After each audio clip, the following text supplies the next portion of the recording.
Hey everybody, this is a quick video in case you have a Teltonika TSW202 Ethernet Switch and you need to do a hard reset to the factory default settings on it. Now you're going to want to do this for one of two reasons. The first one is troubleshooting.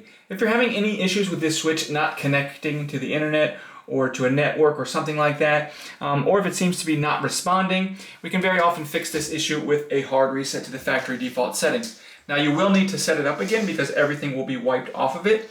And that's the second reason that you might want to do this, is if you're trying to set this up on a new network or something like that, then you can go ahead and just do a hard reset and get it back to the way it was when it came out of the box. So you will need to find the reset button, which is on the side of the device, and it says reset on it.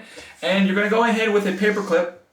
And what you're going to need to do is you want to put your paper clip and push the reset button for at least 5 seconds. And when you do that, the unit will perform a factory reset, and then when the factory reset is done, it will automatically reboot. And the start of the factory reset will be indicated by the flashing of the Ethernet SFP lights on it. But anyways, allow it to finish, and you can set it up as a new device.